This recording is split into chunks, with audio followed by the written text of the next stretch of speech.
Tinfoil hat. Oh, what the fuck are you guys even talking about? Global controls will have to be imposed, and a world governing body will be created to enforce them. Welcome to Tinfoil Hat. We go deep, homeboy. Aaron, open your mind. Drink from the fountain of knowledge. There's lizard people everywhere. That's some interdimensional shit. Wake up, Aaron. This is only the beginning. Dude, you just blew my mind. Are you ready to get your mind blown? Good morning, Swarm, and welcome to Tinfoil Hat. You know who I am. You know what I'm here to do. I'm here to rock. Okay, so this is going to be a little different for everybody. Due to scheduling changes on when we record, there's going to be a little gap, and I decided to fill the gap in with two little shorter episodes for you. So you're going to be getting 3 episodes this week, and this is going to be the first of the 2 little mini episodes I give you. Today, we're going to do a little fun. I did an interview last night. I was going to put it out on Zero, but I decided it was such a great conversation, and it was very important that I wanted you guys to hear it. It's with Mark and Jonathan Emerson. They have they're creating something called Algebra Victory, okay? And it's a way for homeschool parents to teach their children algebra and adult algebra. They're very passionate about it. We get into a whole bunch of stuff about, mathematical illiteracy and ignorance and what that's all about and how it's all plays into control. It's a wonderful conversation. They're fundraising for their project, and they're really passionate about it. They're 2 great guys, father, son, and I really wanted to help them. So I decided, instead of putting out on Zero like I was going to do, I decided to put out with you guys, okay? So this is it. It's a great conversation. Real quick, before we get into the show, if you want to see me live, just go to samtripoli.com. All my dates are there. I'm going to be at the Comedy Store, April 11th, 2 Comedy Chaoses. Then that weekend, Thursday, Friday, Saturday, which is April 13th through the 15th, I'm at the Royal Comedy Theater in Toronto. Then in the first week of May, I'm in San Diego. So go check out those dates. More dates coming. Put more dates for the Weirdo tour together. Everything you need, Sam Tripoli, is on samtripoli.com. T-shirts are there. We're always looking for new T-shirt designs. Hit me up. We got T-shirts. We got all my affiliates. I got some great affiliate programs: Gold, Brown Gas, Crystals. Go check it out, samtripoli.com. And then finally, and all my premium content on Rockfin's there as well. Just got to click the banner. You'll find the show you want. I'm putting up like 6 episodes on there every week. And then finally, if you want to listen to free content, just go down. All my podcasts are there, all 7 of them that you can listen to for free. All there. Click a banner, find what you want. And all my videos are there. Sometimes I get shadow banned on YouTube, a lot or all the time. Don't worry about it. All the videos are on samtripoli.com. Just go check them out. And we get YouTube credit there because a lot of it's linked from my YouTube channel. So I hope you guys enjoyed. This is a really great episode. Like, one more time, it's with Mark and Jonathan Emerson. This is very important conversation. It's important for homeschooling parents, and I just want to help out. I want to help them and help you guys. I love you very much. I hope you enjoy the show. Take care. We go deep, homeboy. Aaron, open your mind. Drink. Hi, everybody. Welcome to Zero. Thank you so much for joining us. Very, very, very thankful you joined me on my little spiritual journey. I appreciate it. Again, the show's for free. I give it out for you for free. If you want to do anything kind for the show, wherever you can listen to podcasts, just give us a 5-star review. That would mean the world to us. And if you want to drop a little tip, that'd be great. Again, you don't have to. This is my gift to everybody. Thank you so much for joining me. I'm very excited to have our next gentleman on. They're a father-son team. They got a wonderful project they're working on. It's called Algebra Victory. So please welcome to the show, Mark and Jonathan Emerson. How are you guys? Hello. Hey, Sam. Thanks for having us, Sam. It's great to be here. It's an honor to be here. Now, Jonathan, your dad, and Mark, your the son. Thank you so much for joining us. for our listeners who may not be familiar with you, can you tell us a little bit about yourself and where our listeners can find you? Well, the first thing is to find us, go to algebravictory.org. I'll hold this sign up right here, algebravictory.org. It's better to put it directly into your address bar if you can. It looks like Google may have censored us, because we're just a little bit too out there. Anyway, the powers that be do not want education to be fixed. Anyway, algebravictory.org. And so I've been working on this on and off for my whole life, or my whole adult life. And this is a new way to teach algebra that is profoundly effective. We're building it, a system that will teach algebra online. I'll be the teacher. There are over 500 videos, actually 600 videos will be in 81 lessons. We'll start off with an online system that we market to homeschools. Homeschools, which is exploding right now. Homeschool parents are looking for algebra curriculum, and they don't have any good options out there, especially if the kids are average. See, the way math is taught today and has been taught it's gotten worse today. In fact, let me just put it right on the line. Math education is a disaster. It's been a disaster for a long time, going back 50, 60 years at least. And what happens is I define what I call the math smart 10% of students. Those are the kids that are able to learn algebra, even if it's poorly taught. Sometimes they need to get tutoring. Sometimes they have a hard time. But the middle 80% of students, they wipe out. They just don't learn algebra. Just forget it. They may scrape by, they may get, whatever they meant, but they slide by somehow. But what they mainly learn, they don't learn math. They learn to fear math. They learn that, I can't do this. And they get locked out of STEM fields, which is science, technology, engineering, mathematics. And so, but I know how to teach these kids. I know how to teach the average kids so that they will succeed in. This is a big subject, why it's hard to teach algebra. It's a big thing, and I've solved that problem. And what I want to do now is to make my masterpiece as an online system, and then later, so homeschools will be our first target for marketing, but also adult students who want to learn algebra, they can do it too. And so, and then later we'll develop more advanced or other versions of Algebra Victory to reach into the public school and private school market. We'll develop a system that trains and certifies math teachers.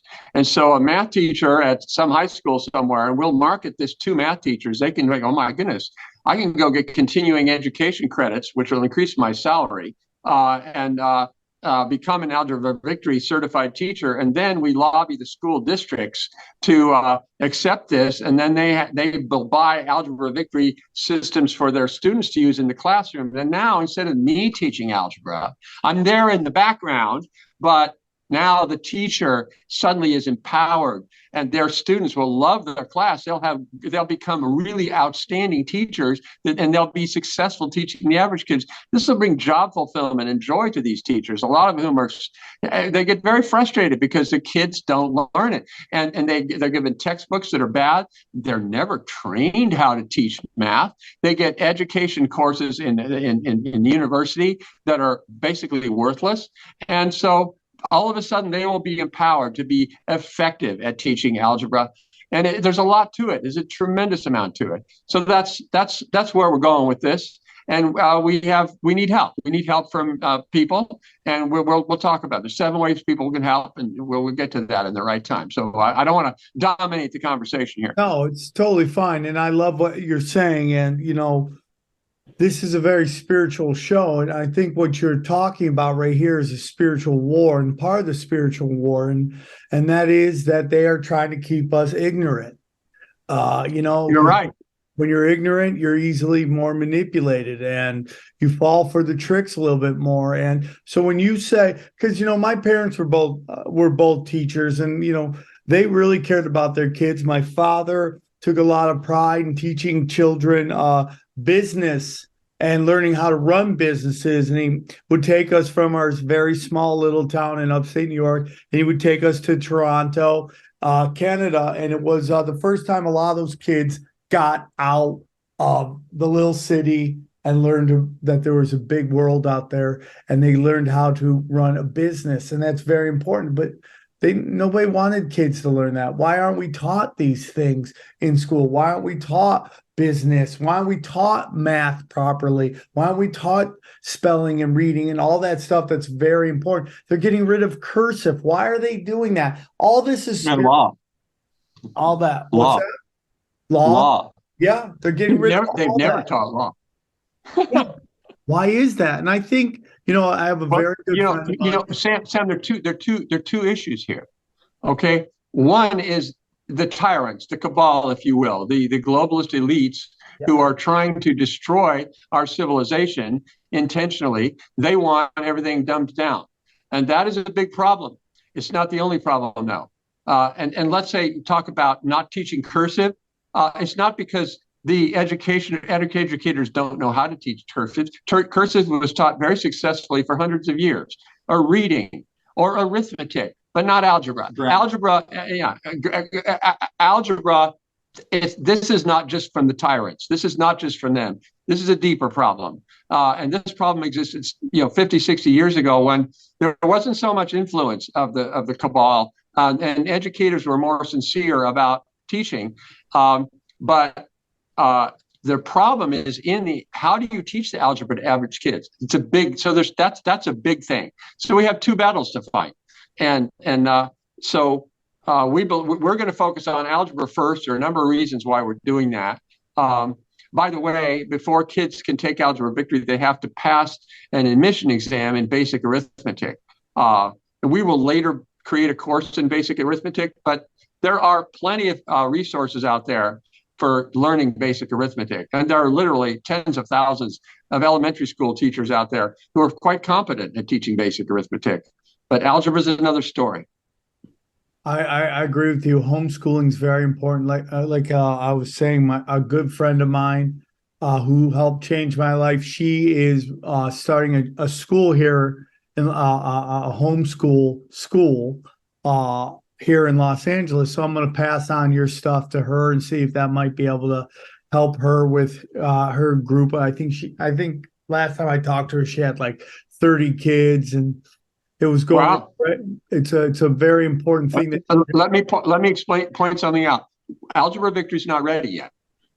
We are planning to launch Algebra Victory in the fall, or near the end of the year, 2023. We need to raise investment money, and the timing depends on that. So that's one of the ways that people can help us if they want to invest. We're projecting very high returns, and so that's all on the website. So I would love to be connected with this your friend. However, I can't deliver any product for her students yet. Okay. All right. Well, that's great. Well, I'm going to still tell her about what you're working on. Thank you.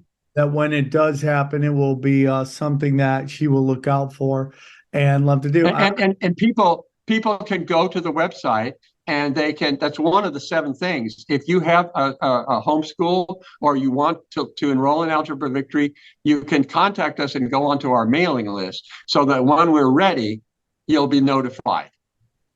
All right, perfect, man. Very excited about that. Very excited. So, you were talking about why we were kind of talking about who benefits from this illiteracy.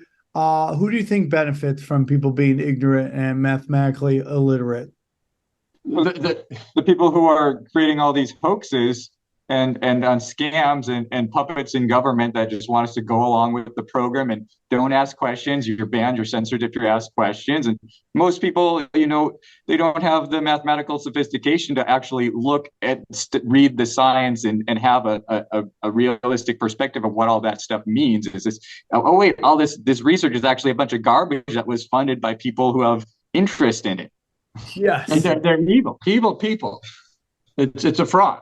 Like climate change, human caused climate change. Greatest fraud, second. Now it's demoted to the second greatest fraud in the history of science. It's been surpassed by COVID. It's But, all that same thing. It's all the same thing. It's all these like windmills that people can't, that want to fight, that, it's nothing tangible, nothing they could ever touch, nothing they could actually see a measurable statistical results of. It's just everything is theory. Everything's based off a clip, right? It's like, oh my God, the polar bears, or oh my God, the Antarctica is melting and all that stuff. But when you see pictures of like Statue of Liberty or Plymouth Rock, and they're like over 100 years old, and the sea level's the exact same, you start to realize that. And everything is manipulation, and the dumber people are. See, I have this theory that, and I would love to say it to you because I think it'd be disingenuous if I didn't bring it up.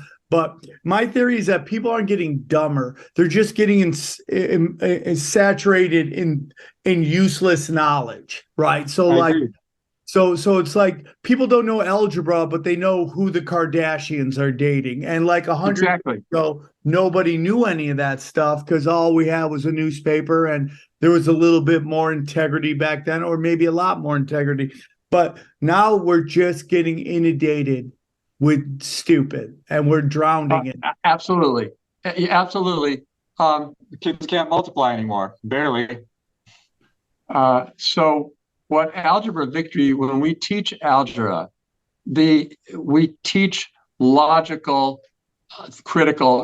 thinking and critical thinking, and learning. The students learn to think for themselves. Now, how do you do that? Instead of thinking whatever, the system the way it is teaches people to think the way the people running the world want them to think, which is not think. Right, which is not actually thinking. And so how do we teach that?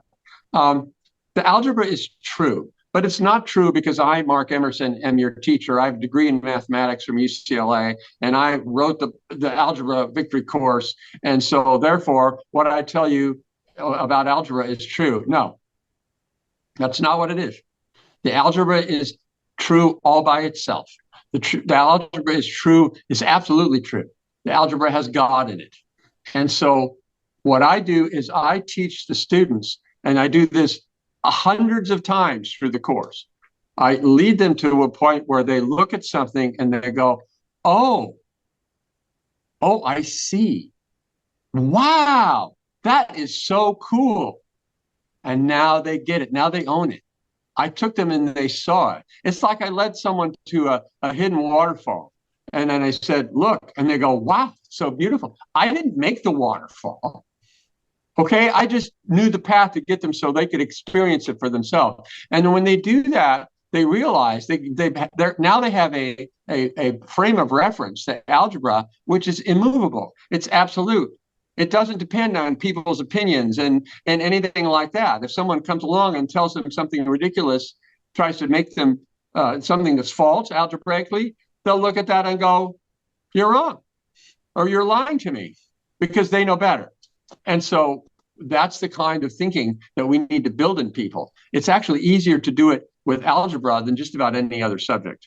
And so then it's much harder in science. It's even harder in any kind of social or political world, or in law. Or people get emotionally invested in these things. Right. Few people are emotionally invested in how math works. Right. That's another. Yeah. I hadn't actually thought about that, John. That's a very good point. We're not dealing. The only emotional baggage we have to deal with is people who already took algebra and developed math fear.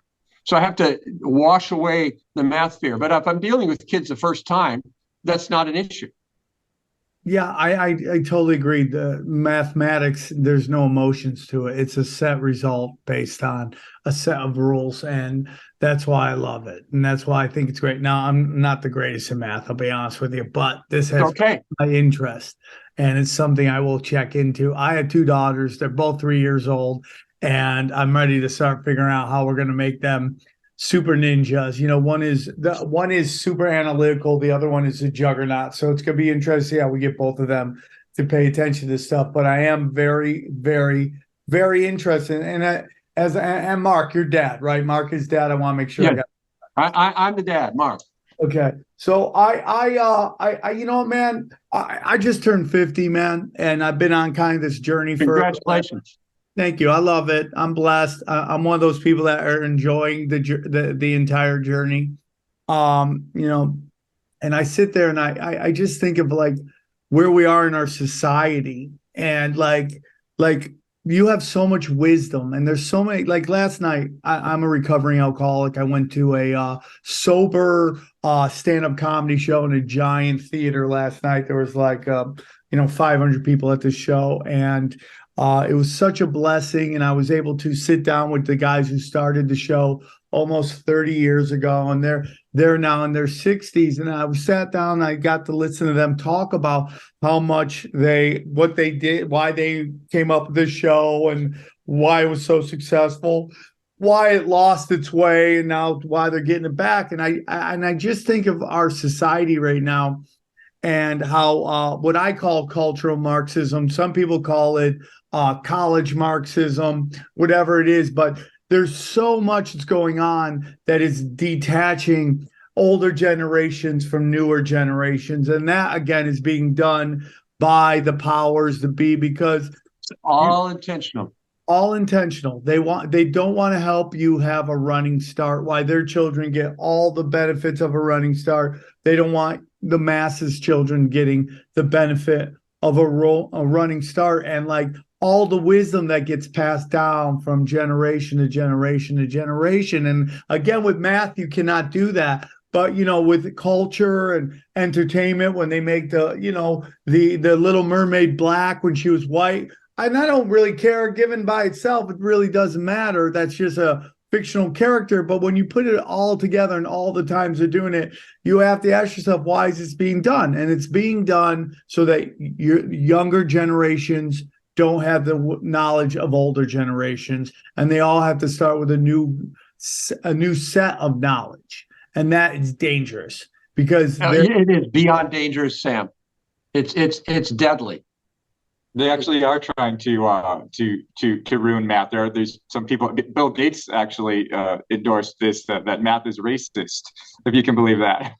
Yeah. And it's just like, this is the beginning of what I believe is a great enlightening, and people are waking up to what they're doing, because they're getting farther and farther away from logic, right? Which is mathematics in a way too, logical. Yep, it is. It is.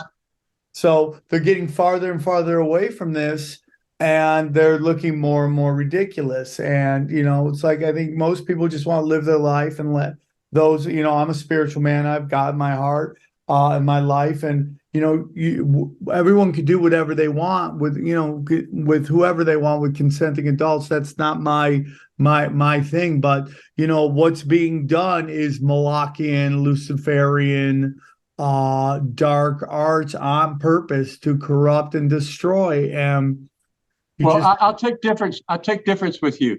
No, they can't do that. These people need to be stopped, and they need to be brought to justice en masse.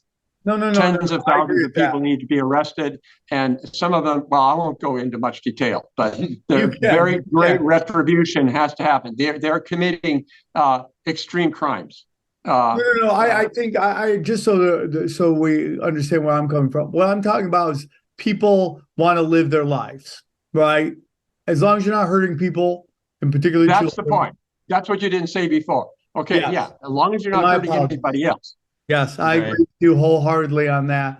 And there will be a day where they won't be able to walk the streets, and that day is already coming closer and closer to that. It is coming. I'm very confident. Very confident.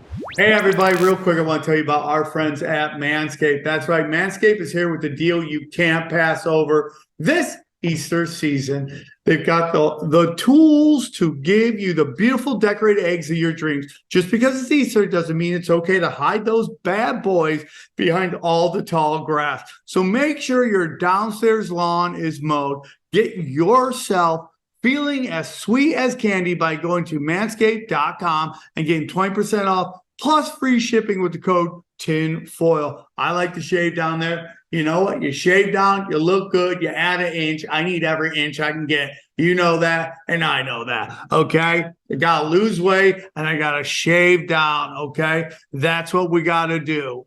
So it's time to put all your eggs into the perfect basket with the Performance Package 4.0 by Manscaped. Inside the Ball Care Bunny basket, you'll find their Lawnmower 4.0 trimmer, Weed Whacker 2.0 air and nose trimmer, Crop Preserver ball deodorant, Crop Reviver toner, Performance boxer briefs, and a travel bag to hold all your goodies. Bang! Okay, the Lawnmower 4.0 trimmer is an elite electric trimmer. It has their advanced skin-safe technology that is designed to trim your hairs on loose skin, okay? The Lawnmower 4.0 is a waterproof, equipped with LED light, so you can keep those eyes on those eggs even in the dark. Bang, bro, they thought of everything. The Easter Bunny drops off an extra special gift with the Performance Package by adding the upgraded Weed Whacker 2.0, not 1.0, 2.0, bro.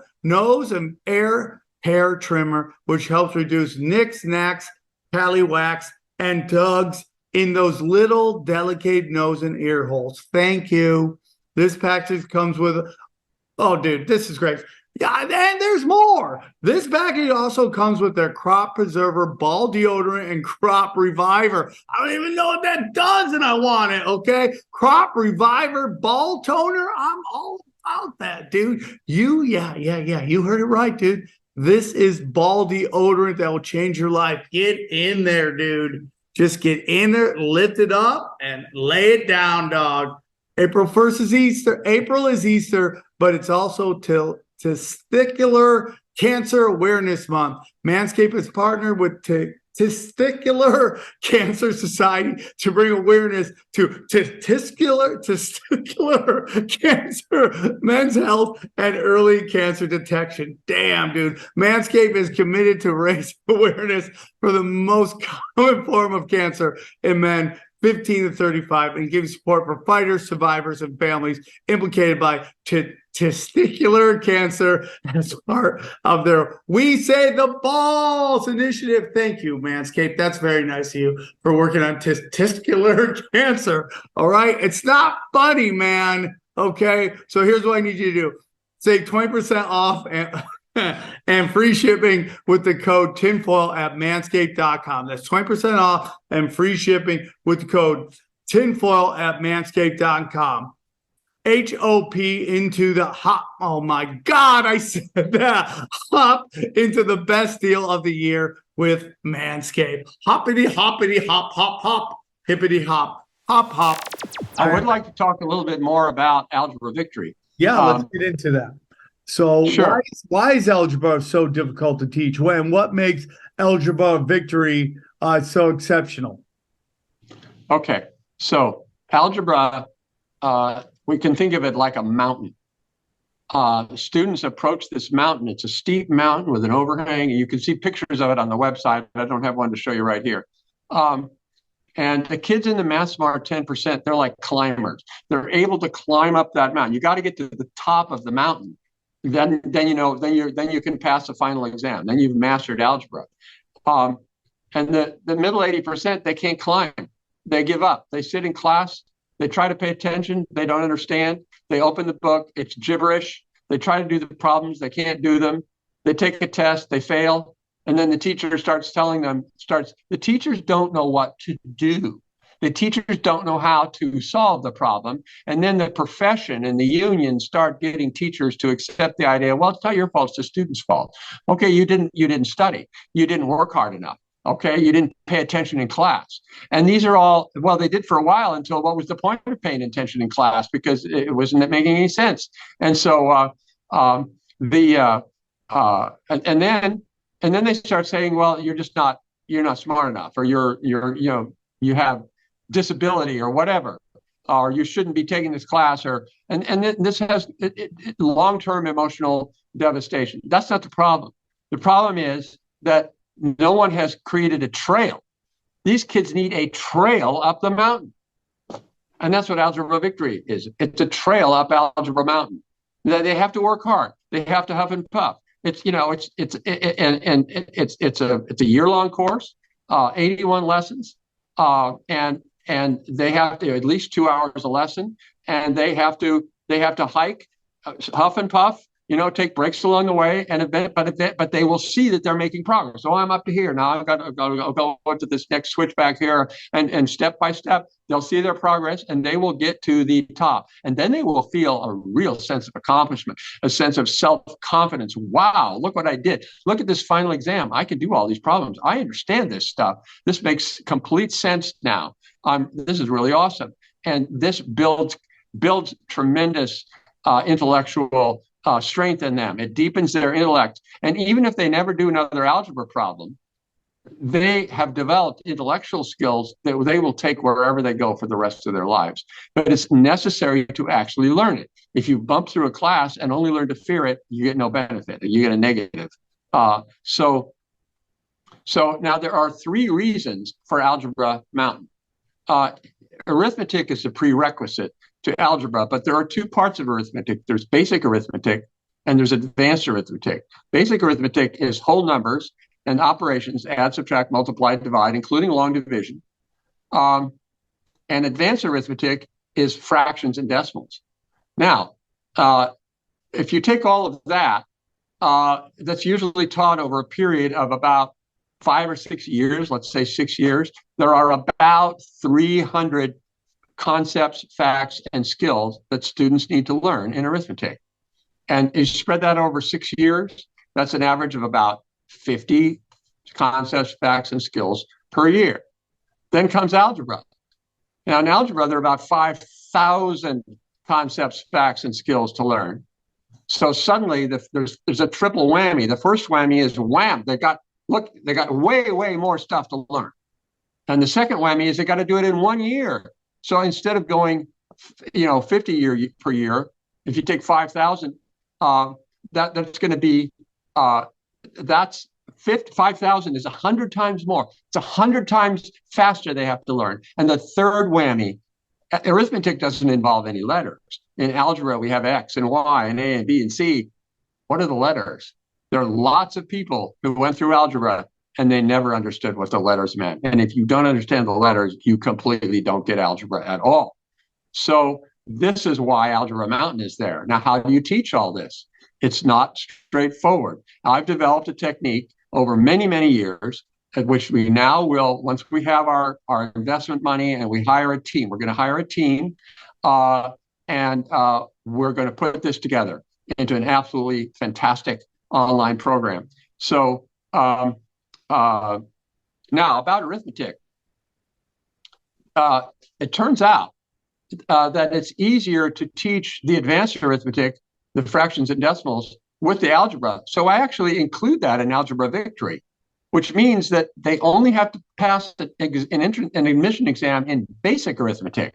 They don't have to know fractions or decimals. That lowers the entrance age. Kids can be younger. If they're 9 or 10 years old and they know how to do long division, go ahead, take the admission exam and begin algebra. They can do it. This expands our market, and the market is huge. So once we have this going, it's going to make a ton of money, and our investors are going to get richly rewarded for that. In any event, so that's what we're doing. And there'll be, as they go through the course, they have to take quizzes and tests along the way and a final exam at the end. And so it's going to be fantastic. Yeah, it's very interesting too, because I have 2 children and they're again 3 years old and they just love to run around and bounce around. And it's hard to have them sit down and pay attention. I know that 3 years old is probably a little too early to be focusing on algebra, but no, it's very definitely maybe 1 in 10 million 3-year-old would be ready. So when do you think we should start that?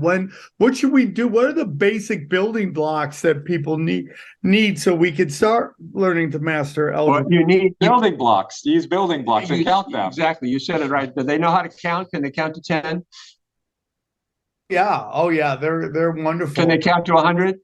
Not yet 100. We haven't tried that yet. Should I start pushing? Okay, now you 100? need to get blocks, little cubes, cubical blocks. I've got some over there. I can't get them right at the moment, but you need to get hundreds of blocks, little cubes. They can be different colors, and start playing with the blocks. How many is this? And play with the blocks with the kids and have them count them. Okay, so what is 7 plus 9? Well, here's 7 blocks, 1, 2, 3, 4, 5, 6, 7. And then over another part of the table, here's 9 blocks, 1, 2, 3, 4, 5, 6, 7, 8, 9. Okay, now let's smush them together.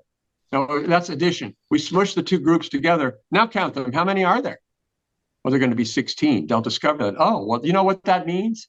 And they don't even need to know the concept of plus. You can give them the word plus later, but try those. Okay, different. Okay, here's another one. Okay, yeah, we got 5 blocks here, and we got 13 blocks here. So how many are going to be when we put them together? And you can do multiplication by doing it a different way. But start with this right now. You can start it with them. Just get the blocks. They should be cubes, and they should be identical to each other. Don't use Legos or something like that. It's too they're too irregular. Just regular cubical blocks. You can find them on Amazon. And you start them at 3 years old, you think, or? Absolutely. Yeah. If you said they can count to 10, can they count to 20? Count to 20, yeah. Okay, fine. Then just do combinations of blocks that are under 10, and they'll always add up to something under 20. All right. Well, tell me a little bit about your spiritual commitment to this. We got into a little bit earlier. I think God is numbers. I'm somebody who believes that we could be living in a simulation, binary, ones and zeros and all that stuff. I do believe in all that, believe the fabric of I'm very much into Tesla's numbers of the universe, 3, 6, 9. I do a daily, I sit down, I do a daily goals, gratitude list, a daily goals list in 9s. I do a life goals, which is 27. All this is 3, 6, and 9s. Tell me, what is your spiritual commitment to this algebra and to algebra victory? Well, let me start by telling you my spiritual background. I was raised as an atheist. My father's religion was bashing religion. And when I was studying mathematics at UCLA, I started experiencing God in the mathematics myself. That was the beginning of my spiritual journey. And I've come a long, long way from them. I do a lot of prayer and meditation and studying scripture and spiritual breathing practices and yoga. And I've been doing this for a very long time, and it has completely transformed my life. I'm a completely different human being than I was 50 years ago, and on so many levels. My heart is so expanded. I just don't get angry anymore. And so these are all blessings. But the way I teach algebra, we like to teach. We teach 2 aspects of the algebra. We call it the right hand and the left hand. On the right-hand side, I'm teaching them how to do all the different kinds of problems. And we put it together in a flow chart with all of the rules so that they can see, I see how this all fits together. In the end, they can hold the whole algebra in their right hand. And so that's one part. That's the majority of the effort. That's where the problems are, the exams are. The other part, the left hand, is what I call, we teach the mysteries. Now, I don't test them on this, but we teach them what the mysteries are. What happens? Well, let me ask you a question. This is actually the first mystery question in lesson 1. We look at the number 5. Well, you see 5s all over the place. Every book in the library has a page 5. There's 5s. I got 5 fingers on this hand. I got 5 fingers on this hand. I see you have 5 fingers on both of your hands. Okay. So my question is, how many of the number 5 are there in the entire universe? So what do I mean by the number 5? See, when I hold up 5 fingers, or I write a numeral 5 on a paper, or print it, or I write the word FIVE out, or I say cinco in Spanish, then all of those are representation for something that's behind them. The number 5 is behind all that. The number of fingers that I have here, this 5, it's the same thing as on this hand. It's the same thing as the word cinco. It's the same thing as each page 5 in every book in the library. In fact, if you go to another civilization on another planet in another part of the galaxy, and I believe they exist, then for them it's the same thing too. Maybe they have 6 fingers on their hands, but the number 5 is the same. There is only one number 5 in the entire universe, and it's part of God. The 5 is an aspect of God that shines through in innumerable ways and exemplifies itself in infinite ways all throughout the universe. Eternally unchanging. Exactly. Everything in this material universe is constantly changing, but the numbers, they're eternal. Yeah, they just sit there fixed, immovable. Yeah. And so that is a mystery question. There are lots of fascinating mystery questions. And sometimes I pose a mystery question and then I don't answer it. I don't answer it till later in the course because I want kids to experience the wonder. Wow, I wonder about that. What is that? And then sometimes you might get irritated at me. Well, I want to know right now. I said, well, no, I want you to wonder about it because while you're wondering about it, it's expanding your mind. It's good for you.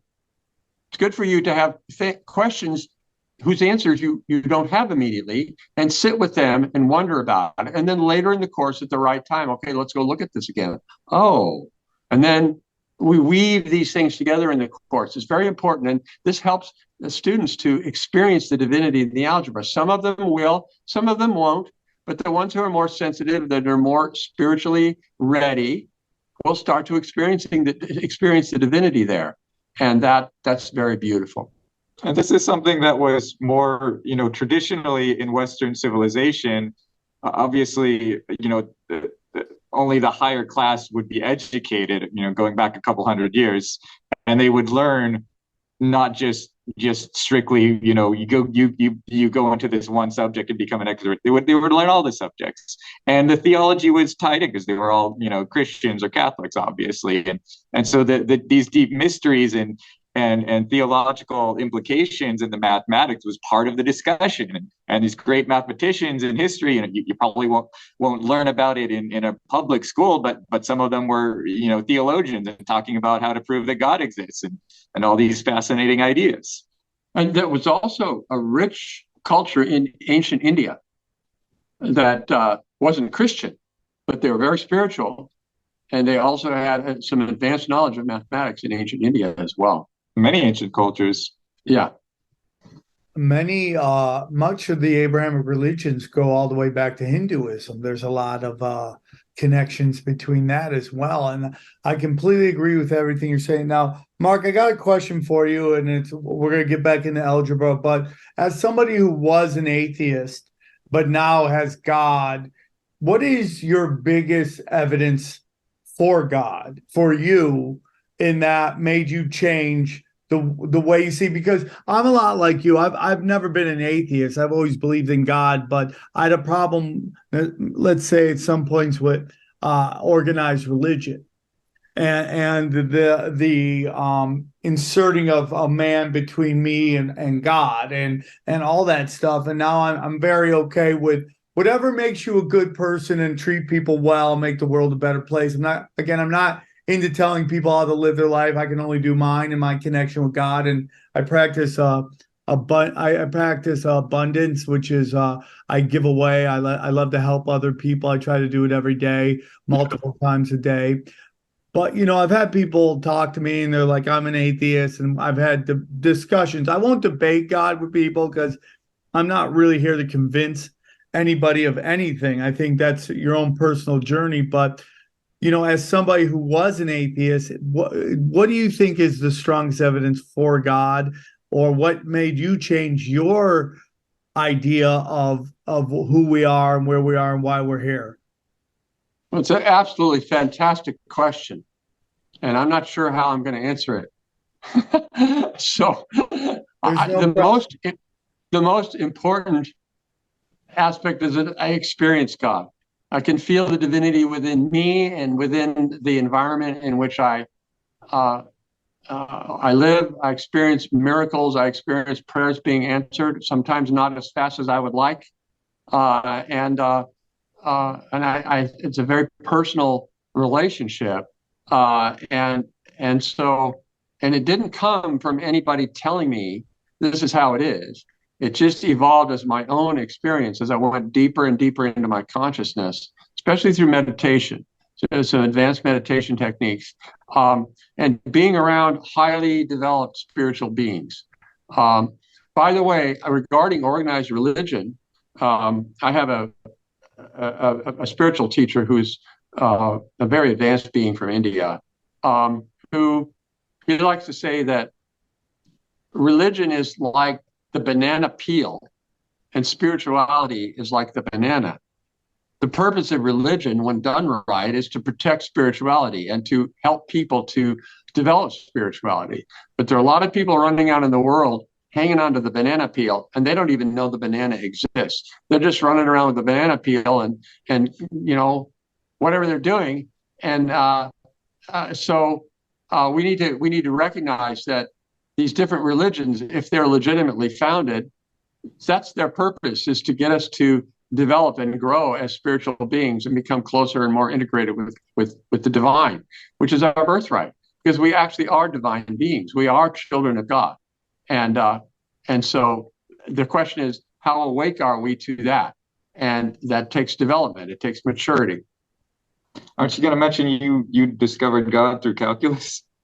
Well, this gets into, oh yeah, well, okay. I gotta hear this, please, Mark, please. Well, this was my first experience of God, but he didn't ask it that way. He asked it, what is your strongest reason for knowing God is there? I think I'll hear it all, man. God and calculus, I'd love to hear it if you don't mind. Did you take calculus? Brother, I flunked first grade, and I can't believe I got a degree in college. I worked really hard. My skill sets are a little different, but the mother of the children is super smart. So hopefully my kids will get that part from the mother, and will get my wit and sense of humor from me, and work ethic from me. But I am interested in anything. I love learning, and I love everything that comes along with it. And to be honest with you, sometimes I feel I can feel me hitting this ceiling of when I'm trying to understand certain concepts. But I'm always trying, to expand my mind. Good. That's good. You might really enjoy taking Algebra Victory yourself. I think I will. It's going to take some time. And as an adult, you may not have that time. Mark, I'm 50 years old, and I really do feel like I'm starting a whole new life. Like all these new things that I want to do. I got sober from drugs and alcohol, started taking jujitsu, Krav Maga. I want to learn Spanish, piano, and I want to learn algebra, man. I'll get into learning algebra. I just want to learn all these amazing things. Wonderful. As much as Jonathan's suggesting I talk about calculus, it's difficult to do without pencil and paper or a whiteboard. And well, calculus is basically a magic trick that mathematicians discovered, is that you can take infinitely many numbers and then do a calculation and end it with a single number result from that infinite series of numbers. Yeah, and calculus does something that I believed was impossible. What my atheist father showed me when I was in the 9th grade, what the concept of calculus was. And I looked at it and I said, I don't believe that. I said, if he talked about going step by step by step, getting closer and closer and closer to something. And I said, well, why are you doing that? Just go right to the end point. And when you get to the end point, it blows up. It doesn't work. And so I didn't believe it. And then I took calculus in high school, an AP calculus course. It was terrible. The book was terrible. And they never proved anything. And I didn't believe what was going on. And I was sitting next to a girl who was a valedictorian, and she was always asking me for help on the problems. And then one day the teacher comes by to collect the the forms and the checks for the AP exam. And he comes to me, he says, well, where's your form and your check? I said, I didn't have one. I said, I'm not taking the AP exam. He said, what? The whole class looked at me like in complete astonishment. Why aren't you taking it? And I said, well, I don't understand this. I'm going to take it over at UCLA, which I did. And I got in an honors calculus class at UCLA with an absolutely incredible professor named Al Hales. And he started on the first day of class. And he said, we're going to start with these axioms, and I'm going to prove everything. And he literally did it. And when I saw the proofs of those things that I believed were impossible, it completely changed me. It is mind-boggling. What he did with, I'll just give you some of the symbols involved. He did it with epsilons and deltas, and with existential quantifiers and universal quantifiers and absolute values and inequalities. And with all of that, put it together in a magical formula, it was just mind-boggling. And I realized, oh my God, it is actually possible to transcend and get to what's actually at that point without it blowing up. And this was, it appeared completely impossible to me, and yet it was possible. And that was the beginning. That's amazing. That is absolutely amazing. And the way calculus is taught, most calculus students never even see those proofs. Oh, well, I know how to do calculus. I take a derivative. Okay, take, x squared plus 3x. Okay, x squared, I put the 2 down, I get 2x, and then I take the 3x, I take off the x, so you're going to get 2x plus 3 is the derivative. Okay, so you learned a mechanical formula. What the heck do you know? You don't know. You don't know what this is. You may understand that it's the slope, but you don't understand where that came from or why that's true. And that's deep. I love it. And I think that's passion right there. And I think why you're good at what you do. And I respect but that. It's not just that I'm passionate. It's because I have spent thousands and thousands of hours working one-on-one with kids and in classes of kids, writing my own material, rejecting at an early point textbooks, realizing they're a waste. I have to write my own stuff, developing and figuring out what works, what doesn't work. When a kid does not learn something, rather than blaming the student, I go, wait a minute, I blew it. I did something wrong. If he's not getting it, then I did something wrong. I need to revise this. I need to change this. What did I do wrong? And then I try again. And then eventually I get to something that works. And when it works well, it tends to work for everybody when I get a really good technique. And this is thousands of times in Algebra Victory. Guys, real quick, I want to tell you about James McMahon and Copy My Crypto, okay?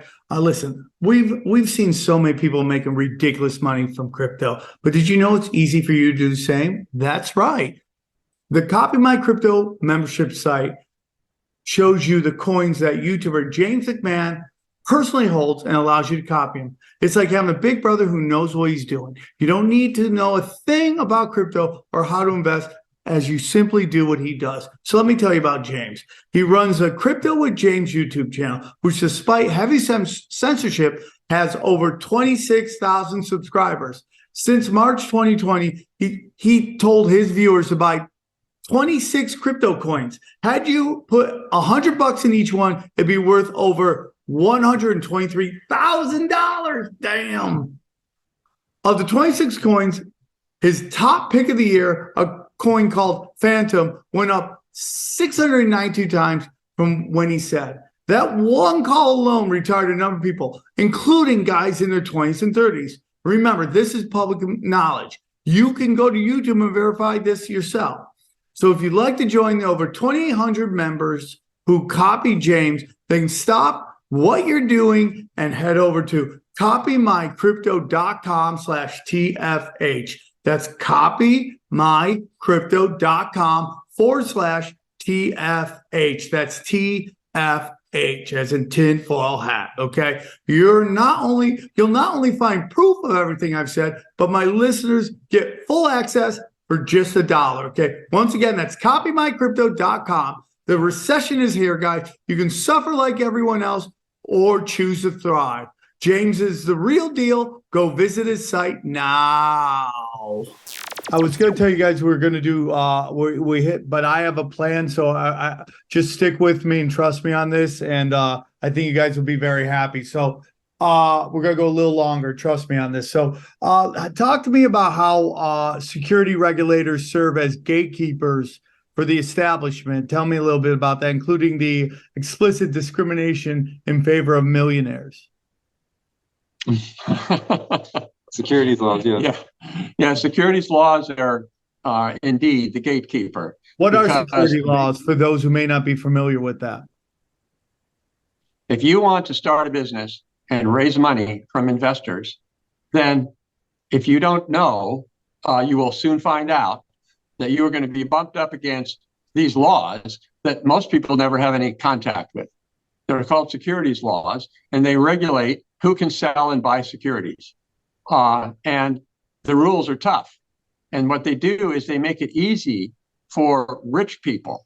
They don't, if all your investors are rich people, it's much easier. But if you want, like what I'm doing now is I'm actually announcing a website, algebraVictory.org, where your listeners can go and they can actually make an investment. All the information's there, the prospectus is there, the investment form is there, except in certain states. And that's what I'm doing is sort of, you're not supposed to do that. I'm working against the way they want it to work. They want to keep the big investment opportunities away from the masses. Let the rich people invest in the early stages and the companies. And most companies will get squashed because they are unable to raise the money.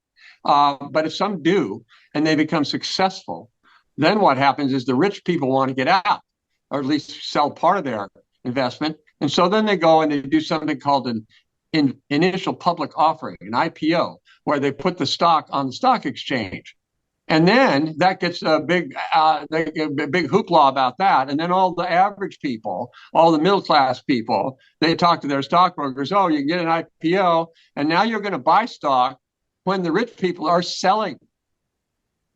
You're getting at way higher price than the rich people paid 3 years earlier that you didn't even find out about because the securities laws blocked you from finding out about it. So, and then the stock exchanges are corrupt. And then what will happen if you're successful, you continue to be successful, eventually what will happen is that your company will be owned by the Rothschilds. It'll be owned by BlackRock or Vanguard, State Street. Right, State Street. And these are completely infested and owned and controlled by the cabal. And then all of a sudden your company's going to be a completely different thing. It's going to go woke. Yeah, we'll become woke. We absolutely want no part of that whatsoever. So what we have done is and this is something that's been a long study. I've been studying securities laws for it's about 35 years. And we have developed just a remarkable system that uses exemptions in the securities laws, using a faith-based organization, a faith-based nonprofit organization, so that we can get around them. And I can actually talk to your audience right now about it. They can go to the website and invest. And if we're successful, they're going to make a lot of money. We're projecting in the first 5 years that we're going to return 20 times the investment amount. So if people invest today and we're successful, then they're going to get back over the next 5 years, 20 times what they invested. That's 2,000%. That's good. Venture capitalists are looking for things like that. That's what they like to invest in. And then they sell at the IPO. They exit. Venture capitalists, these rich people, they like to talk about how many exits they've done. How many times have you, I'm the venture capitalist, I've done 4 exits. Okay, meaning I bought in at a cheap price when the entrepreneur was trying to get started. And then I helped him be successful. It became successful. We did the IPO, or maybe did a merger. And then I exited. I sold all my shares to the people who didn't have the opportunity to come in at the beginning.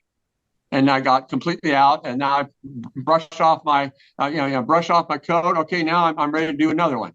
And they pride themselves on how many exits they do. I'm looking for investors who will invest for long term, and not, the goal here is not to buy and then sell. The goal is to buy something that's good.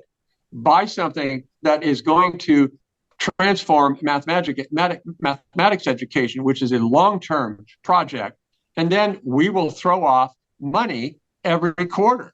So we're going to be paying, when I say that they're going to get 20 times their money, that's money that will get sent out on a quarterly basis as returns.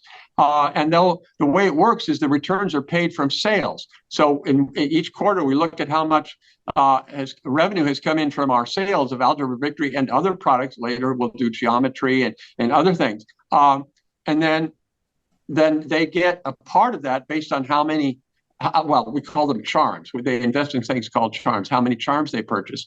And that will continue.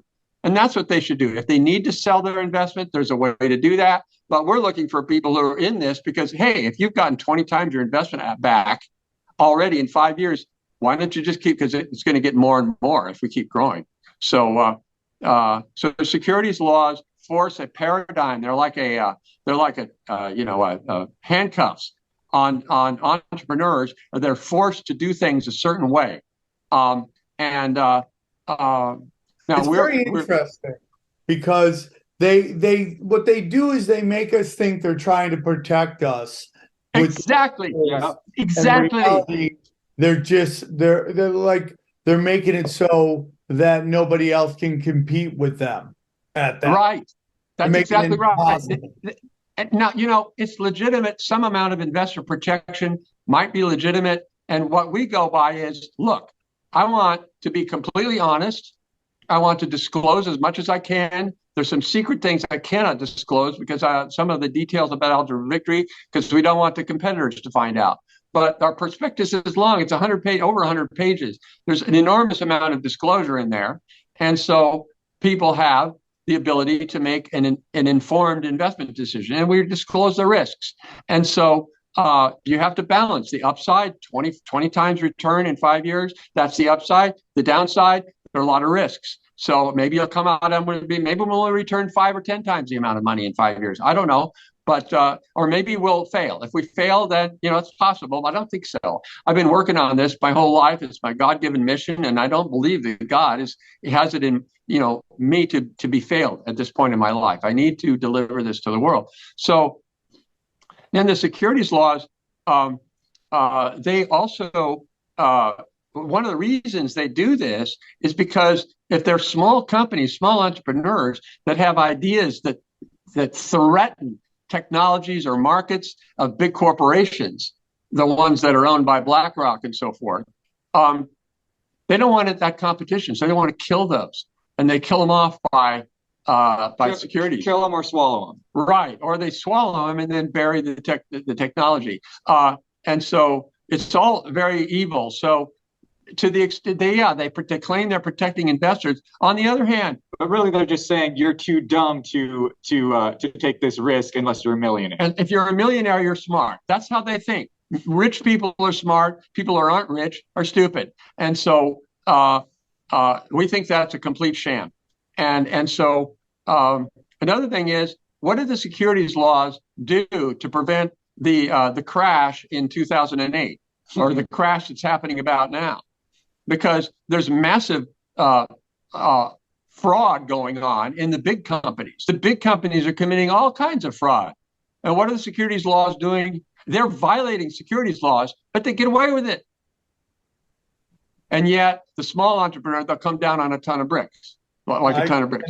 I'd love to hear your opinion on the fractional reserve banking real quick. I know. Oh, that's another whole story. That's all false, but that doesn't directly affect what we're doing with Algebra Victory. We are accepting investments in dollars, which are Federal Reserve notes. We don't have alternatives to that right now. We believe that is going to transform and change, but that's not really my mission. Securities laws aren't my mission either, except that I have to face them and deal with them. So I was forced to become an expert on them. So, tell me a little bit about how, and you might have already talked about this, but if we can get a little bit more on the sacred investment works, can you tell us that? You were kind of bringing it up a little bit. If you make it a religious organization. Yeah. Well, okay. Typically, startup companies sell stock. and a stock is an ownership interest in the company. But we can't do that because we're a nonprofit. And by the way, being not only a nonprofit, but a spiritual, educational nonprofit, which is very important for many of the exemptions from the securities laws and also from the federal income tax laws. Very, very important. And so the way that it works is instead of shares of stock, we have charms.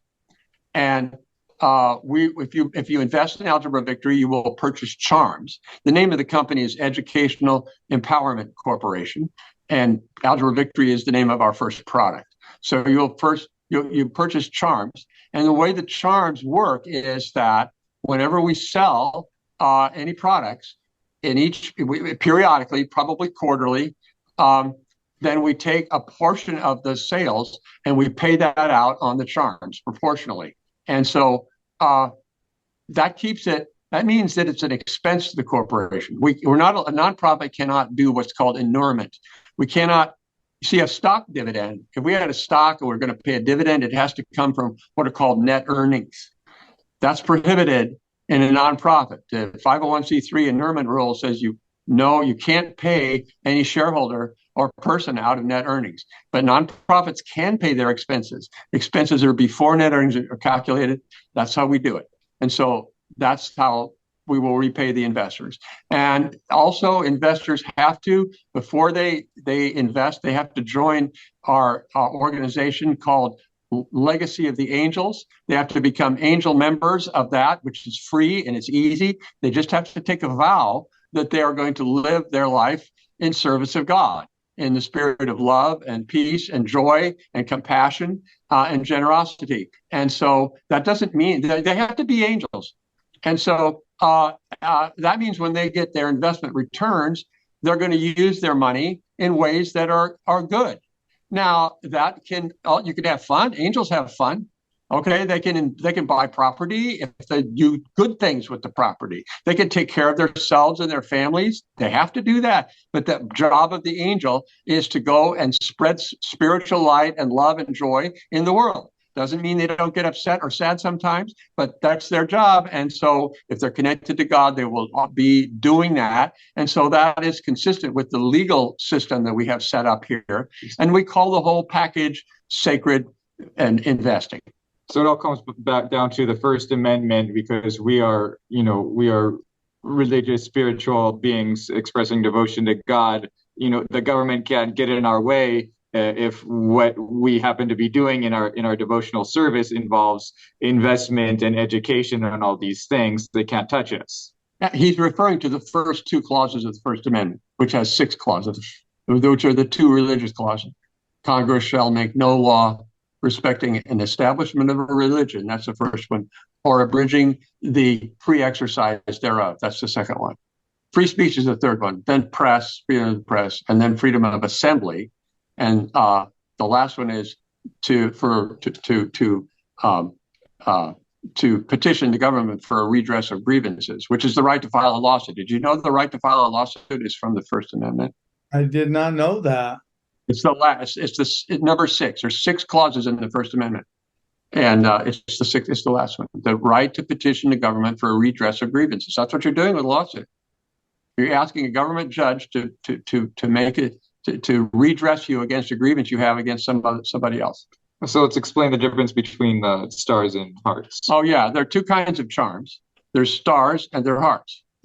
Stars are securities, and if you buy stars, then when we pay the returns out, the returns are payable to you. Most people will buy stars probably. And if that might be taxable income to you when you receive it, that depends on your tax situation. Or if you buy hearts, when we pay the returns on hearts, it works differently. You designate a nonprofit and we pay the returns as a grant to that nonprofit. It could be a nonprofit that you control. You could even be receiving a salary from that nonprofit. But because of the way hearts work, when you buy hearts, it's actually technically a donation and it's tax deductible at the time you make the investment. And so the year you make the investment, you can deduct that as a tax deduction depending on your tax situation. So that's the difference between the two. Well, I'm It's all very right. It's all on the website, the investment form, the whole thing.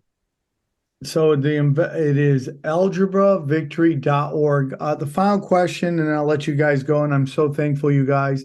Algebravictory.org. The link is below to help these guys out. Do you guys have hope for the future? Do you think the future is bright? Do you think it's going to get Absolutely, before- 100%, 100%. But it's going to be rough on the way. Yeah, we're going through a massive dark night of the soul as a civilization, because we have to get rid of this cabal. We have to get the deep state, the whole thing has to be destroyed.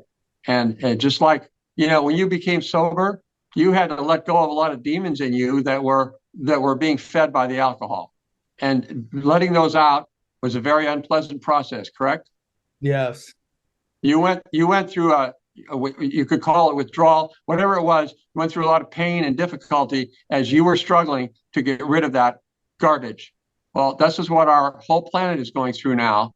We're in the middle of it, and it's going to get more and more unpleasant. And then at one point, then when all these people ultimately get arrested, then there's going to be a massive, massive change for the better. So, You know what really intrigued me this week? I just learned. So they did the whole Trump indictment, and then on I think the same day or the next day, now all of a sudden they can release Andrew Tate. What isn't that an interesting coincidence? Yeah, everything's it's all theater. We live in a giant haunted house, and they're trying to just shift focus from all this craziness because they're in their death rattle. I really do believe they're in a death rattle. We're at the end of their days, and they're doing everything desperate to look like they're in control. In reality, they're losing it all. If they had it their way, we would all be microchipped, and we'd all be, we'd all have to take the vaccine 1,000. Sam. No, 95% of us would be dead. Yeah, that's what they want. They would like. That's exactly what they want. Okay. The pandemic failed. It was a failure. They were trying to kill us off with the pandemic. It failed. And they took the Georgia Guidestones down. So, maybe they're renegotiating on the 500 million max population deal. Yeah. They're talking to Moloch. Can we do like a billion? How about $1 billion? Can you work with us for $1 billion? You guys are great. I really enjoyed this. What I've decided is I'm going to put this out on the main show, guys. The big show. It's called Tinfoil Hat. And it gets a very large audience. And I enjoyed our conversation, and I really want to help you guys. So this will go out on Tuesday on the big show. So you'll get a much bigger audience than you would have if we put it out on. And let me point out there are 7 ways people can help, and they're listed right there on our homepage. So go there, and there's a short video of me, and then it explains an overview. It takes 5 minutes to read the homepage, and then from there, there's an enormous amount of information you can click to. You can learn all about the Algebra Victory course. You can learn about the jobs we're going to be creating and hiring people, and you can learn about investing. Well, I love what you guys are doing. It's an honor that you let me sit here and help you guys do this. So thank you, and I will make sure to let you guys know and include all the things, all of the links below. And I appreciate you guys. Keep me posted. I'm going to join and support you guys. So thank you guys very much. Thank you. Thank you so much, Sam. Really appreciate it. Go to my website, samtripoli.com. Look for all my dates. I'm going to Toronto, San Diego. If you want me to come near you, just find a club and give me a contact, and we'll make it happen. I love you guys very much. Thank you for supporting Tinfoil Hat. Thank you for supporting Zero and all my shows. Again, samtripoli.com, and we will talk to you soon. Take care, everybody. Here's a clip from the latest Broken Sim. It is so ridiculous. This is where the culture war gets scary, like for what it could mean for our future. Just look at this. Is an incoming group of surgeons. Yeah. And I think it's like surgeon interns maybe at Stanford Medicine. And there's 1, 2, 3, 4, 5, that's 10, 13 faces here. Not one white man. Yeah, I would sue the hell out of them. If I was qualified. One man, an Asian man, good for him. Yeah. And then the rest is, minority women and a few, 4 white women. Dude, listen. 5 white women. This does a lot of damage, and I'll tell you why. The country's 30% white men. Yeah, and there's not one white guy in there. Not one. And listen, there's not even one white gay man in there. Yeah.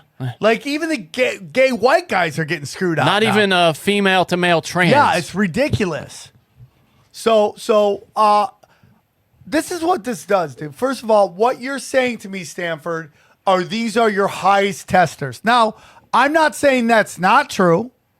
It could be that those are the ones who tested the highest. It's definitely possible. It's possible. 2 out of the 3 people that were the highest grades in my graduating class in high school, 2 out of the 3 were women. Here's the Diversity at Stanford Medicine webpage. Our goal is to draw from people with a variety of backgrounds and life experiences to reach a new level of innovation in instruction, research, and patient care. Yeah, I totally agree. You know what? Here, read that one more time. Our goal is to draw from people with a variety of backgrounds and life experiences to reach a new level of innovation in instruction, research, and patient care. You know what it should say? Our goal is to get the smartest, best people who will give you the best surgery you could possibly have. Yeah. That's what it should be. Of course. Of course it is. It should be, anyway. Yeah. But just the new level is lower. They are reaching a new level. It's just a lower level. That's what they don't mention. They don't say what the level is. They didn't say level's higher. Yeah. We didn't tell you where that level was. Yeah. It's a level lower. We just said a new level. It's a new level, but it's lower. Absolutely. That's so hilarious, bro. It's just unbelievable. And the funniest thing is like Asians getting in on this like diversity thing when they have the highest standard of living. The most 2-parent households. Well, that's what that whole Harvard lawsuit is the Asians, like, they're getting screwed over by... You know what? And I have to agree with them. Action. That's why I hope a white guy sues the hell out of this school. Just sues the hell out of it. Right? So you don't even have to become a surgeon because you've made so much money. Yeah. Sue the hell out of them. Start your own surgery school. Yeah. Okay. Anything else, Johnny? Got voicemails if you want. Okay, let's do some do we have any new reads we got to read? Any new... Ad reads? No, 5-star reviews? No, we did those last time. We'll save them up. So all right, respect. But yeah, please leave your 5-star reviews. We will read anything you write in a 5-star review as long as it's not defamatory. Respect. All right. So this one is this is someone who calls a dozen times every day. They call way too much. And he apologizes for that here. And then it just is also some evidence that with the gematria stuff, there is a point where you go too far down the rabbit hole. And this guy has gone too far down the rabbit hole. You've got mail. Sorry I call so much, guys. I know you don't like me doing that, but hopefully you'll forgive me like I forgive you for what are you making fun of me. But like I'm really into gematria and like numbers and letters. So you're talking about Wizard of Oz. So here's a little tidbit. You said it was made in 1939. Well, 1939 plays out the AICI. So if you just keep saying 1939, 1939, 1939, you think AICI, AICI, AICI, AICI, CIA, AICI, AI 19 or 19 AI 39 CI. Oh, we get it. Back to the 19, which is AICIA, not I. AICIA, CIA, CIA, AICIA. All right, I don't know. I just thought that was interesting. Thank you, dude. I think that's interesting too. I think it's interesting that you think that's interesting. Sometimes you just got to step away from the computer for a little while. I'm telling you, man. Put the phone down, you stop start calling getting us. those numbers, you can get lost in that, dog. A lot of people want us to have Gary the Numbers guy back on that show. I'm trying to get him on, coordinating it. Good. Okay, because a lot of people have been asking. Trying to coordinate it. I want Gary the number guy on too. And here's a quick sneak peek of Conspiracy Social Club. Enjoy. Is obsessed. But Brian, here's the conspiracy in this. Why is suddenly Instagram just chock full of hot, tiny people. Like everywhere there's a video of a smoke show, tiny person. Okay, I don't have yelling that about how they're homie hoppers. So my algorithm isn't bringing me that. Yeah. What's your algorithm got? My algorithm has got fighting, Yeah. crocodiles. It actually has fighting, crocodiles, and now dance tutorials. Dance tutorials. Yeah, because I'm into dance. Really? Yeah, my wife. What's your favorite dance? My favorite dance, I like all the shuffles. I like all that stuff. Bam, bam, bam, bam. No, bam, the bam, hip hop stuff that you can actually do. I'm actually interested in doing it on stage for a joke. So Yeah. I'm actually practicing. Do you have any moves? Not yet. I'm learning the Running Man. I'm learning stuff. as you know- I pick up on this stuff quickly. Brian, you might not know this, but I was one of the pioneers of breakdancing. I didn't know that. I was a professional breakdancer. Were you? In the, yeah, Okay. in the 80s. Can I see a move?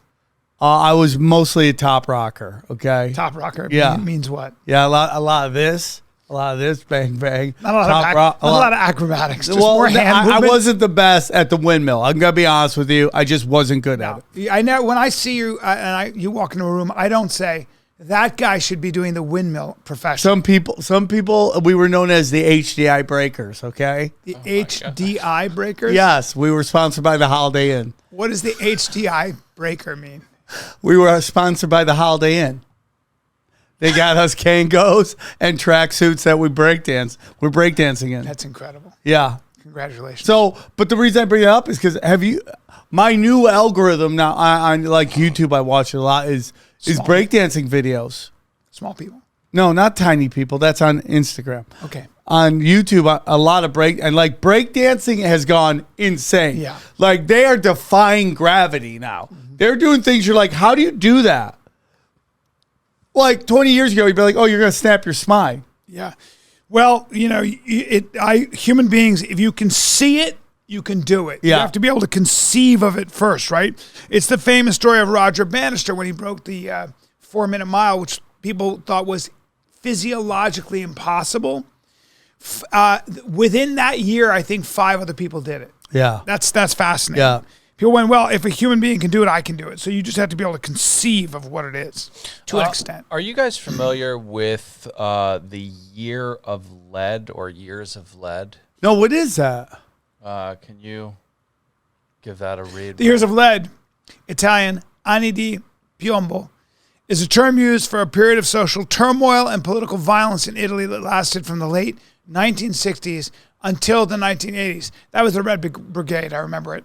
Marked by a wave of both far-left and far-right incidents of political terrorism, Whoa. which was supported by the government to keep them in power. What are you thinking right now, Dylan? Well, I just wanted to put the question to you guys. Are we living in our own anni di piombo? Yeah, that's a great question, Dylan. Points for you. Well, the Red Brigade, which was a communist terrorist organization, they found out was supported by the government, the social democrats, whatever they are, who were in power for so long, because they were using the Red Brigade to kill off political opponents, to keep them in power, cause chaos and stuff like that. So So that can't is focus. that is a fact of Italian history. So if you want to talk about a conspiracy and actual deep government corruption, Yeah. they also had very, very deep inroads with the mafia, as do the Mexican drug cartels. And CIA. The drug cartels have very deep connections with the Mexican CIA. government. Yeah. The Mexican government. Okay. And the CIA. The Mexican government. Yeah. Okay. Yeah. You know that Pablo Escobar's children said that he was a CIA operative. You know They that, might right? have said that, but they wouldn't know because they were very young. Okay, they wouldn't know. Yeah, you'd have to see. Nobody goes, oh, by the way, your dad works with the CIA. Right, because you see, they were super young. You know, El Chapo was one of the top donors to the Democratic Party. You know that, right? You know that, right? He might have been to get certain people in power. I just want to take a moment to recognize Dylan's wonderful intro to a great topic and your deflection to it again, okay? I like to do that. Which is Dylan, that was a game. Dylan, you are 100%. It's a combination of both your wonderful question and your retarded deflect. Okay? So let's combine these two things and say 100% what is going on right now is was it the age of lead? Did you call it? Years of lead. The years of lead. And just like you brought up, it is, in my humble opinion, government, corporation sponsored. Hey, what's up, you stoners? Here's a quick little clip of We Don't Smoke the Same. Check it out. I just think it's fucked up that men only really have one option when it comes to getting a bitch pregnant. Got one option, really. Condom. That's it. Not really. That's it. Did you hear the good? No. Did you hear the good news? And abstinence. Did you hear the good news though? Yeah, that it's coming, but it's still a trial run. No. It's like next year you're looking at it. You could buy it, dude. Females have so many options. But think if a female tells you have to wear a condom, what do we always do? Wear a fucking condom. Not once have I been like, would you have? We're not fucking bitch. No, I put the condom on. Would you have more? No. Would you have more empathy towards a woman? Like, cause don't get me wrong. Like sometimes I feel like as men we take that birth control shit like lightly, but that shit has repercussions. Like this is the reason your bitch acts up sometime. Okay. This is the reason your bitch starts crying because you tell her like, hey. Like, you know, I said a certain word a little bit louder than I should have, and she's like, stop crying. Bro, like, for real, like, certain shit like that, like, but no, but I'm saying, like, would you have more empathy if you, let's just say Xavier is like, I still want to live that bachelor life, male birth control, you just tell a bitch, don't worry about it. I'm on the fucking pill, I could just, you shoot up the club every night, bam, bam, bam, just shooting up nuts every night, this is blanks. But then you start seeing the repercussions that 2 days out of the fucking, two days out of the fucking month, shout out to females that are on birth control. You're Bill Daltrey him. If you're a female, you can blank that out. But say like two days out of the month, you're Bill Daltrey him. You're just sad, depressed. I don't blame him, dude. I said it. Any girl who takes birth control, if that shit makes you fat, if that makes you your hormones out of place, shout out to you for taking it. For your man for busting nuts in you, and you better be busting a lot of nuts in you if you're doing that. That's why my girl be getting mad sometimes, bro. I don't blame him. Yeah, but at the end of the day, girls have a lot of control about when they get pregnant. Girls have a lot of control about when they get pregnant. Putting on a condom is some bullshit, though, bro. It's like a major bullshit. Yeah, like that's your only option. That's, like, have you? Like, let's be real. Let's be real. Let's address the elephant in the room. Condoms suck. No. I mean, besides condoms, have you ever put a condom and then se te va las ganas? Germany. You read a book? Did you go to high school? Yeah, bro, but fuck you, bitch. And you went to Pearl Harbor. Do you know what happened with Pearl Harbor? I know what happened with Pearl Harbor. These fools were sleeping and these fools just started dumping on them. Middle of the night, dog. Yeah. They came in hot. Japan woke up a sleeping dragon. That's what they say that in the movie. But that shit the balls though, bro. Dude. Like the balls to really be like, nah, it's cool. We got this. I'm like, fool, do you know who you just bombed? And the United States did not want to go into this war. They were like, we're fucking. They're like, look, fool, we didn't want to bomb the shit, but now we got to flex. Yeah, flex hard, bro. Who was president at that time? Who authorized it? Fucking FDR. Roosevelt, I'm pretty sure. Damn. Really? I don't think it was Roosevelt. I think you're wrong about that. Maybe Eisenhower? I don't know, man. Whoever it was, that fool was no punk bitch. I'll tell you that much. That fool fucking said, nah. Drop the fucking nuke, bro. He was that's man. That's the Trump. That's the Trump of that era. That's the Trump of that era, bro. Okay, so according to the Google search, we got Franklin D. Roosevelt. Yeah, FDR. And Harry S. Truman. Yep, Harry S. Truman died. Harry S. Truman died or passed away. And then FDR took over, right? No. FDR died first, and then Harry S. Okay. You're right. Yeah, you might be right. Everything's in reverse with you, huh? Green. Yeah, I know shit. ESL doesn't it doesn't just stand for English as the second language. Xavier is everything second language. Everything, history, everything. But I know numbers, fucking like signs. Yeah. Xavier, is there a conspiracy theory on FDR's the deal? Remember he had a deal? That fool was an American man, bro. Straight up. That fool was he preserved parks. He was a grizzly man, bro. Well, the only conspiracy I know is that we go deep, homeboy. Aaron, open your mind. Drink from the fountain of knowledge. There's lizard people everywhere. That's some interdimensional shit.